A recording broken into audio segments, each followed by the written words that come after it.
Welcome to Grow Virtually, an online horticultural educational program presented by the Master Gardener Volunteers of Cobb County. Under the guidance of the University of Georgia Cooperative Extension Service, we grow gardeners. Hi, I'm Electa Keil. I'm a Cobb County Master Gardener, and one of the things I'm very passionate about is organic gardening. And the beginnings started in the 30s and 40s. Rachel Carson wrote a book about silent summer, and it was silent spring rather, but you would have had a silent summer too. It's all the herbicides and pesticides, what they're doing to our earth, and namely all the animals and insects and us, the people. And there are a lot of health repercussions, and it's really important that we take the best care of ourselves and the earth that we possibly can. And it is a real passionate thing with me because I've had ill family members that where nutrition was very important and giving them the best food possible. And in this day and time, with all the poisons that are being set upon the earth, we need to do our share and take care of everybody. One of the worst things we can do is throw chemicals out when you don't have to. There are many ways to do good gardening without all these things. You won't have perfect, but we don't need perfect. A blemish-free tomato or an apple, they're just as good if they have a little bump or a mar or a little crack on a tomato. They're just as nutritious, sometimes even better. We don't need food from a factory farm. You need it from your own backyard, and if you don't have yards, you can have a container on a deck or even a plant in a windowsill. Some of the best things that I've ever read were from Rodale.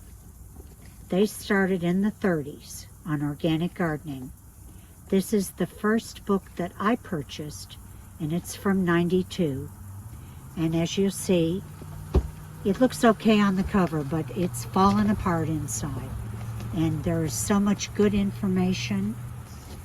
Also, here's a more recent copy, and this is where you learn. You learn from good publications. Rodale, there are many interesting things you can find out through seed companies. Some of the best things I've ever learned are from this company, Territorial Seed. They teach in this book that they're selling seeds, but they want you to succeed, and they're going to tell you how. And organic chemicals, mason bees, other predator insects that kill the bad ones. 97% of the insects on this earth are good guys. The 3% give the others a bad rap. But this tells you, in the publication in the back, it has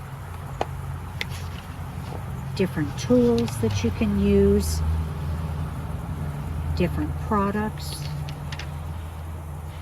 and they all have the OMRI label. And everything I have here has an OMRI label, and you can trust it. Johnny's Seeds, this is where I got this one from.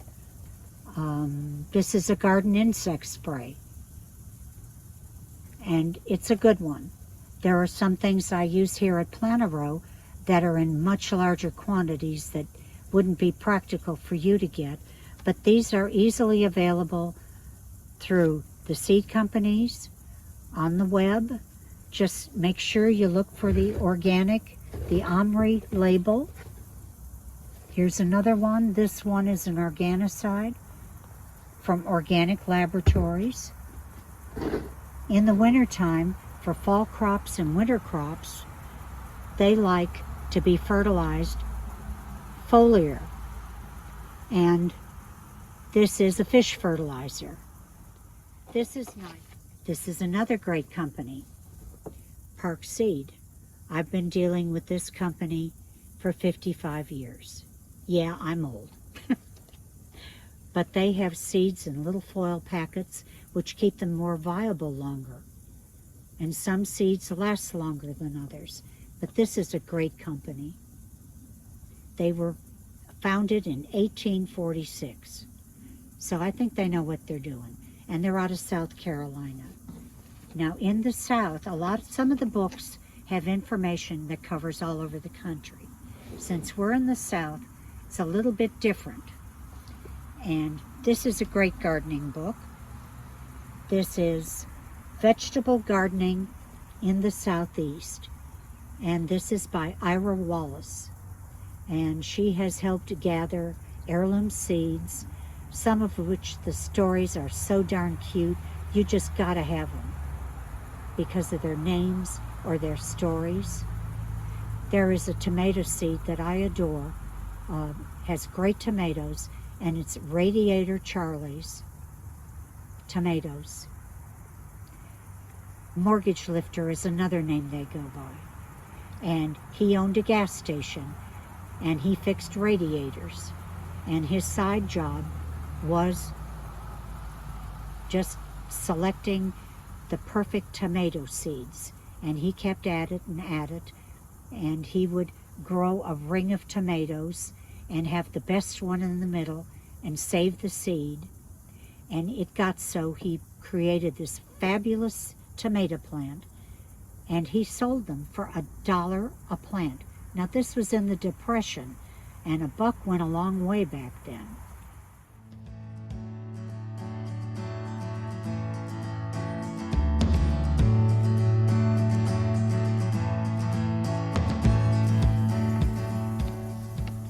This is a good fertilizer. Omri label again. This is Dr. Earth. There is JB Stone. That's another great product, but they're good to put down when you are planting your little plants. They don't have it. They act slower than the chemical fertilizers, but they're not going to harm you. And they really, you're not putting the chemical in the soil. What's in the soil goes in your body. I don't want that stuff in my body.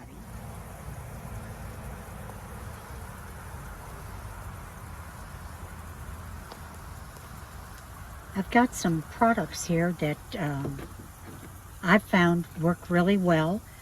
Both the farmers use them, and they use them in community gardens, and we use them here.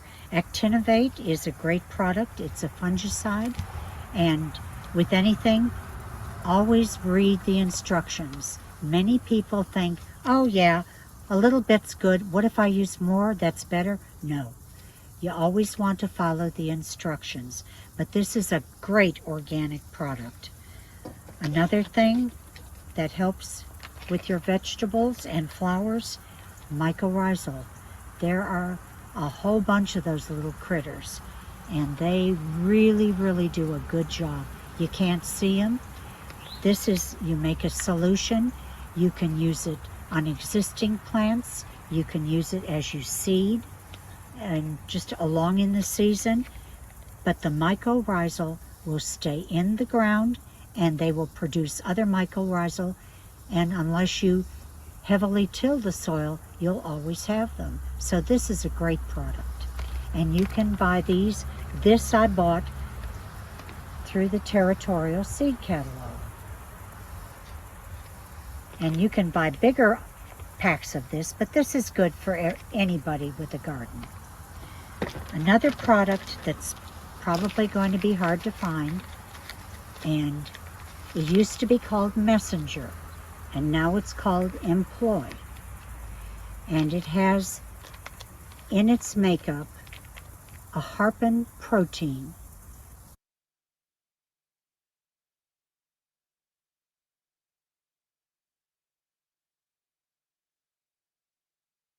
That goes into the plant tissues and helps it grow its very best give the very best fruit or vegetable possible, and it helps ward off disease and even a little bit of bug repellent in it. It's just a fabulous product.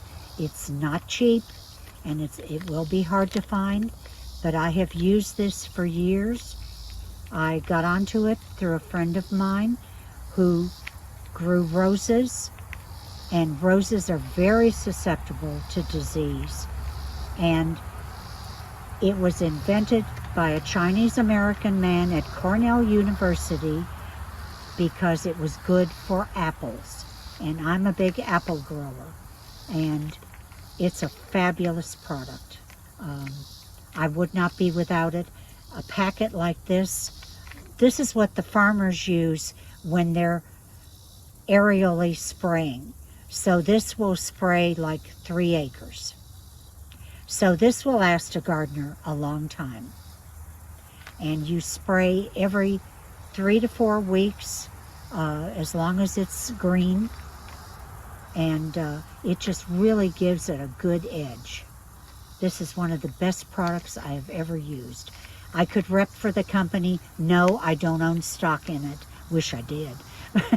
But I really like this product. This is another product that I like. We have a garden on the side of a mountain, Kennesaw Mountain, and it has a lot of critters. And deer are just all over the place. They will leap the tallest fences you put up. And this is a plant that was, a product rather, that was originated in Sweden. And plant skid means plant protected in Swedish. And there are different ways to buy this. One is a mixable liquid, which is kind of difficult to use, but this is a granular. And I will go around and spread it around the garden and in the beds, and it repels the deer, rabbits, chipmunks, all that stuff. It is not thinned out by rain, but it is thinned out by heat. But one application in the fall will last you till spring.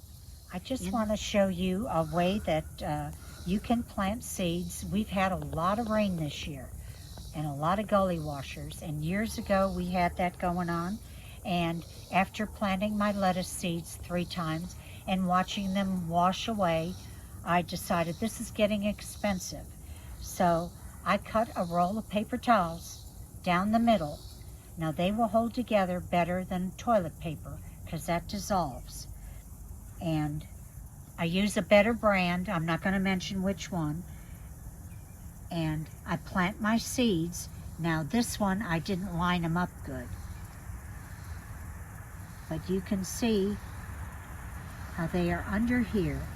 Now I overcompensated because I had some really old seed and they didn't care. They germinated anyway. So we will have to thin, but that's okay. I'd rather thin than have to go back. But this is a great way, and I saved money because a pack of seeds is starting to get real expensive.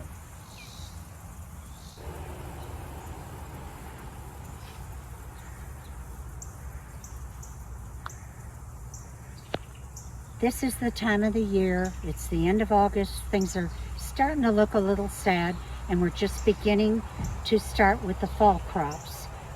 This is one of the cherry tomatoes that we have. Couldn't resist buying the seed. It was called chocolate sprinkles. They're not quite as chocolatey looking now as they were. I think the heat's just finally getting to them, but they have an earthy kind of a taste. And these are great for plant a row for the hungry when people have salads. Just little cherries that they can throw in their salad. But they are from Park Seed. Some of their tomato seeds are really good for this climate, the southern climate. They are from South Carolina, and they grow the best hybrid tomatoes. The very best is Whopper whopper improved, and they fight disease and insects, the very best. It is the one that we plant every year because they are the very best. They are, like I said, this is the end of the season. Stuff looks a little sad, but they're still producing, and we'll keep them in till they produce. Then they'll all come out. You can see how big they get. They really like it here. And one thing you want to do is draw the pollinators into your garden. And the best way to do that is with flowers. Bees and butterflies adore zinnias.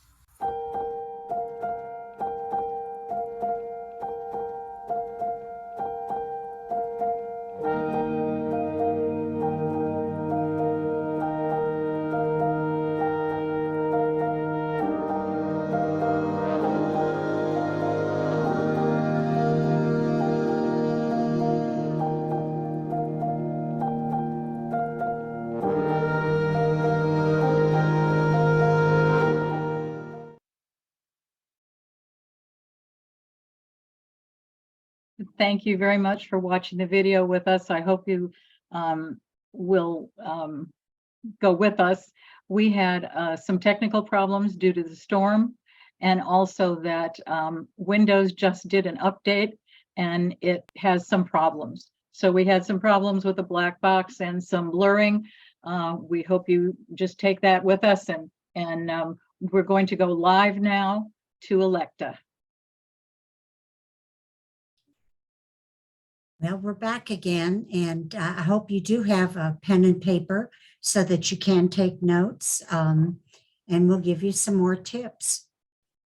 The picture there shows a summer squash called Enterprise, and that seems to work really good in our southern climate, which is full of disease. And on the one side is a squash plant. In the middle is our cucumbers, and they are growing on a tomato cage. We're getting them to grow vertically. And you can say, if you have a small garden, you can save a lot of space by growing things vertically. And the other side has kale. First things first, you've got to have a rain gauge. That's real important. Water is very important with your garden. You've got to have 8 hours of sun. Anything less, and you're just not going to get good results. Needs to be well drained. If you have a slope, make sure you've got water close by. Fencing, that's important if you've got rabbits or deer. And soil test results, that's real easy to do. Just come up to the extension office and you'll get a soil test bag, and it'll tell you how to do it.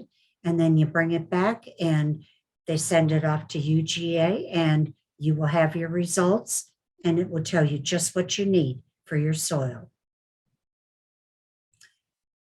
Do you practice IPM? That's Integrated Pest Management. And I'm going to read this off there. It's a system-based approach to managing pests. That's your insects, weeds, diseases. Prevention's best, but it requires a commitment to pest investigation.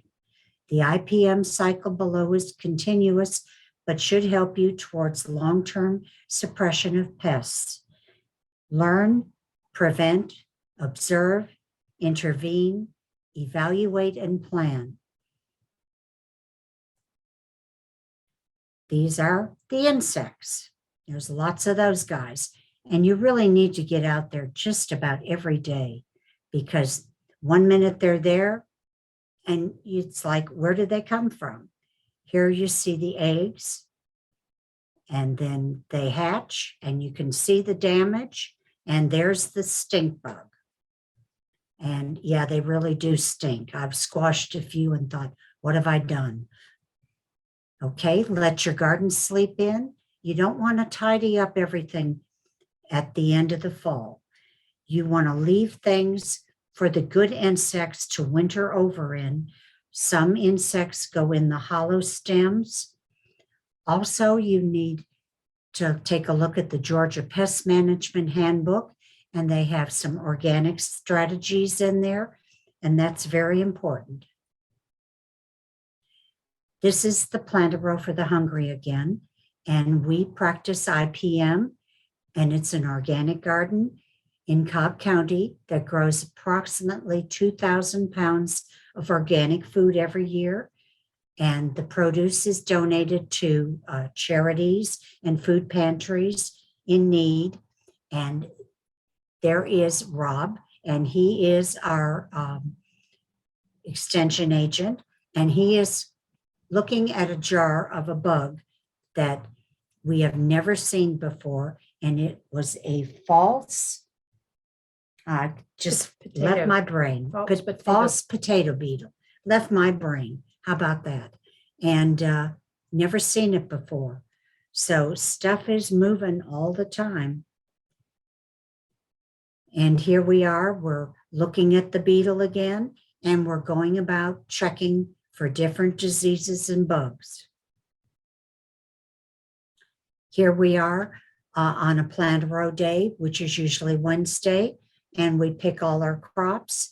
We select the very best ones. If it's messed up, that doesn't go, and we weigh them, and then we take them around to the different places. And here's a whole big bunch of us on a good day when we've really picked a lot of good crops. There's a cabbage, and this is from CCYA, which works with young adults and older teenagers. And then over there is Trompacina squash, and this is grown vertically. And it's amazing how the plants can hold on to heavy things. We've even grown small watermelons vertically, so you can get more in your small garden than you think. And this is garlic. November is a great time for planting garlic here. This is an heirloom garlic that came from Kennesaw, and it probably goes back 150 to maybe even 200 years. We're not exactly sure. And on the other side, you can see how they look when they come up. It may take them a little while, and next thing you know, they just start growing, and then you harvest them sometimes June or July, depends on the weather. Here's a garden planner and notebook, and this is a great guide, and it's done by a really good gardener, Amy Whitney. This is her second book. She has another book about fall gardening, and it's really just chock full of good information. We recommend starting small. If you start with too big of a garden, sometimes it overwhelms you. You group the heavy feeders such as potatoes, tomatoes, cabbage, lettuce, and onions together to help manage fertilization. And having the book, the notebook, it has you write down your soil amendments, weather information, which can vary from year to year. So it's important that you go back and look. Variety selections of plants, your planting days and dates to harvest, disease and insect problems, watering and fertilization practices, and then you keep track of what is grown where. That is good for your crop rotation. And we have all kinds of pamphlets available, and all you have to do is give us a call at the extension office. A small garden can grow a lot of food, and you can see all the devices that are used to grow them vertically. And you can't start them too young. Get your children in the garden. They love it. They love to get dirty. They love to sprinkle and water, and they love to plant seeds. Water and irrigation are very important. Trickle irrigation is the most efficient. Soaker hoses and emitters and drip tape. Overhead sprinklers have a tendency to not have good results because of uneven water application, and it can just cause diseases and fungus issues. Soil testing, I talked about that before. It's very important. And UGA makes it so easy. All the instructions are on their bag. And using cardboard or mulch can reduce weed seeds from germinating while your garden's between plantings. And for raised beds, having a layer of cardboard at the very bottom and then adding your soil on top, the cardboard actually draws worms, which are really good for your garden. Composting and vermicomposting are also important. And we have lots of good pamphlets that can show you step by step exactly what to do. All right. Thank you, Electa. We hope that you will find our information informative and helpful. Thanks for watching, and please remember to subscribe to our YouTube channel.